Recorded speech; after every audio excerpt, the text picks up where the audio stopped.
দর্শক বন্ধুরা, বাংলা আবাস যে লিস্ট বেরিয়েছে তা আপনাদের পরপর কিন্তু ক্রোম ব্রাউজারে গিয়ে আপনার ডিস্ট্রিক্টের নামটা লিখে আপনার কিন্তু সার্চ করতে হচ্ছে। এবার একটা ওয়েবসাইট থেকে কিন্তু আপনারা সেই বাংলা আবাস লিস্ট আপনারা কিভাবে বের করবেন, সেখানে কিভাবে দেখবেন যে আপনার নামটা এলিজিবিলিটি পর্যায়ে রয়েছে না ইন এলিজিবিলিটি পর্যায়ে রয়েছে না ইন অ্যাক্টিভ পর্যায়ে রয়েছে। অনেকে কমেন্ট করে জানাচ্ছেন যে আমাদের ডিস্ট্রিক্টের লিস্টটা দেন।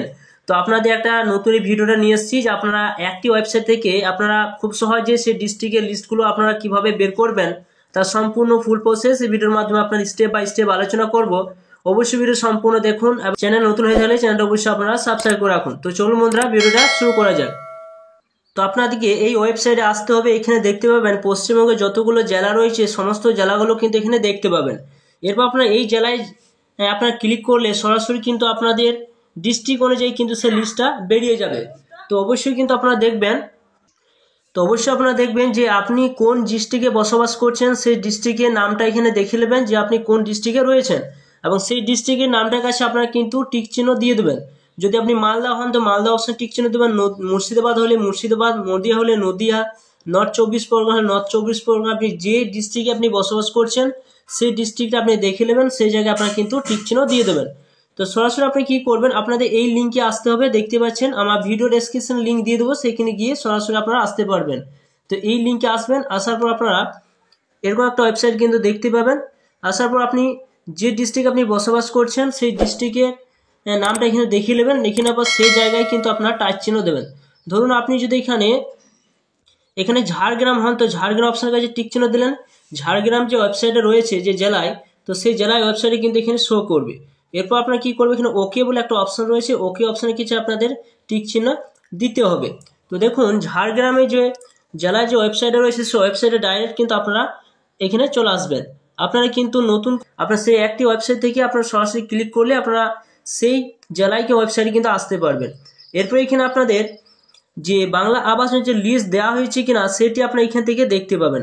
তো দেখুন এখানে ঝাড়গ্রামে যে সমস্ত বাসিন্দারা রয়েছেন তাদের জন্য দেখুন এখানে লিস্ট কিন্তু দিয়ে দেওয়া হয়েছে, অর্থাৎ এখানে কিন্তু বাংলা আবাসের লিস্ট কিন্তু বেরিয়েছে। তো সরাসরি আপনারা কিন্তু এখানে স্লাইড করে করে আপনার উপর দিকে তুলবেন। উপরে তোলার পর এখানে যে নিচের দিকে না পান তো এখানে দেখুন একটা অপশান কিন্তু থাকবে, এখানে নোটিশ বলে একটা অপশান কিন্তু রয়েছে। সেই নোটিশ অপশানের কাছে আপনারা কিন্তু টিক চিহ্ন দেবেন। এখানে দেখুন একটা অপশান রয়েছে মোর, এই মোর অপশানের কাছে ক্লিক চিহ্ন দিয়ে এখানে দেখুন নোটিশ বলে একটা অপশান কিন্তু পেয়ে যাবেন।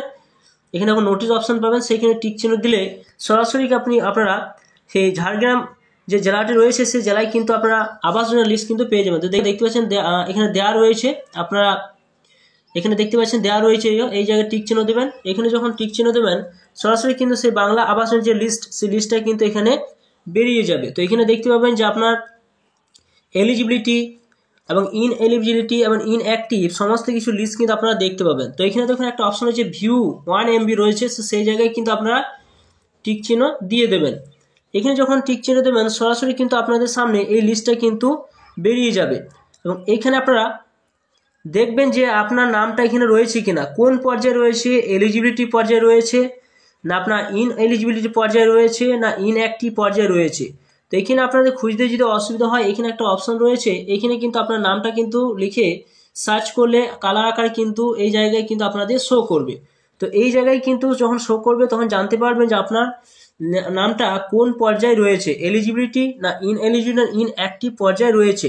তো এইভাবে খুব সহজে আপনারা নিজেদের ডিস্ট্রিক্ট অনুযায়ী কিন্তু লিস্টটা একটি ওয়েবসাইট থেকে কিন্তু আপনারা বের করতে পারবেন। কিছু কিছু জেলায় কিন্তু যে ওয়েবসাইটে যে দেওয়া হয়েছে বাংলা আবাসের লিস্টটা সেটা কিন্তু খুব আপনারা লিঙ্কে ক্লিক করে কপি করে আপনারা কি ক্রোম ব্রাউজার সেটা কিন্তু ওপেন করতে হতে হবে, কিন্তু আপনি লিস্টটা ডাউনলোড করতে পারবেন। ধরুন এখানে যে পূর্ব বর্ধমান যে রয়েছে সেই জায়গায় যদি আপনারা এখানে টিক চিহ্ন দেন তো সরাসরি আপনারা কিন্তু পূর্ব বর্ধমান জেলার ওয়েবসাইটে কিন্তু আপনারা চলে যাবেন। সেইখানে বাংলা আবাস যে লিস্টটা দেওয়া হয়েছে সেখানে কিন্তু আপনাদের একটুকু খুব টাফ অপশানে রয়েছে, সেখানে ক্লিক করলে সহজে কিন্তু ডাউনলোড করতে পারবেন না। তো চলুন সেটা দেখে নেওয়া যাক। তো দেখুন পূর্ব বর্ধমানে যে লিস্টটা দেওয়া হয়েছে তো এই জায়গায় যখন আপনারা টিক চিহ্ন দেবেন, এই যে টিক চিহ্ন দিয়ে দেবেন, এখানে যখন টিক চিহ্ন দেবেন একটু ওয়েট করবেন। তো এখানে স্লাইড করে উপর দিকে তুলবেন, উপরে তোলার পর দেখুন অপশান হচ্ছে 2711 থেকে 312 পর্যন্ত এবং ভিউ যে 206 KB রয়েছে সেই জায়গায় টিক চিহ্ন দিয়ে আপনারা যখন এটা ক্লিক চিহ্ন দেবেন সরাসরি কিন্তু আপনাদের সামনে এরকম অপশান থাকবে। এরপর আপনারা কি করবেন, এই জায়গায় কিন্তু আপনাদের এটা কিন্তু কপি করতে পারেন বা এই জায়গায় কিন্তু আপনার টাচ চিহ্ন একবার দিয়ে দেবেন। যখন টাচ চিহ্ন দেবেন আপনার ইমেলে কিন্তু সেটা সেভ হয়ে যাবে। এরপর আপনারা কি করবেন, আপনার ইমেলে কিন্তু এরকম অপশান কিন্তু থাকবে, এটা বড় করা যাচ্ছে না। এরপর যখন আপনাদের সামনে এরকম একটা লিস্ট কিন্তু যখন বেরিয়ে যাবে তখন দেখুন ছোট করে আপনার দেখাচ্ছে এটা বড় করা যাচ্ছে না। তো সরাসরি দেখুন এখানে অপশান রয়েছে, এখানে কিন্তু আপনাদের পরপর কিন্তু যে ব্লকের নামগুলো কিন্তু এখানে শো করবে। এরপর এলিজিবিলিটি, এখানে দেখতে পাবেন যে আপনাদের এলিজিবিলিটি লিস্টে আপনার নাম রয়েছে কি না সেটা দেখতে এলিজিবল অপশান রয়েছে। এই জায়গায় যখন আপনার টিক চিহ্ন দেবেন যে কোনো জায়গায় তখন আপনি আপনার যে ব্লক অনুযায়ী সেই এলিজিবল লিস্টটা কিন্তু দেখতে পাবেন। এরপর এখানে আপনারা ইন এলিজিবিলিটি যে লাল কালার রয়েছে সেই জায়গায় টিক চিহ্ন, ইন এলিজিবিলিটি ইন অ্যাক্টিভ যেটা হোল্ড করা হয়েছে সেই লিস্টটা কিন্তু দেখতে পাবেন এখানে। তো পরপর যে জায়গায় টিক চিহ্ন দেবেন সেই জায়গায় সেই পিডিএফ আগে সেই লিস্টটা কিন্তু ডাউনলোড হয়ে যাবে। তো এইভাবে কিন্তু কিছু কিছু জেলায় কিন্তু এইভাবে কিন্তু দেওয়া হয়েছে, আর কিছু কিছু জেলায় কিন্তু খুব সহজ পদ্ধতি দেওয়া হয়েছে, সেখানে ক্লিক করলে ডাইরেক্ট কিন্তু আপনার সেই লিস্টটা ডাউনলোড করতে পারবেন। কিন্তু এই সমস্ত কিছু কিছু জেলায় কিন্তু এরকম ধরনের দেওয়া হয়েছে, সেটা কিন্তু আপনাদের এইভাবে কিন্তু ডাউনলোড করতে হবে। এই জায়গায় টিক চিহ্ন দিলে সরাসরি সেই কালার আকারে আপনার সরাসরি কিন্তু আপনার লিস্টটা ডাউনলোড করে দেখে নিতে পারবেন। অবশ্যই ভিডিও সম্পূর্ণ দেখলেন এবং চ্যানেলের জন্য নতুন চ্যানেলটাকে সাবস্ক্রাইব করে রাখুন, পাশে থাকা বেল আইকনটি অবশ্যই আপনারা প্রেস করে রাখবেন।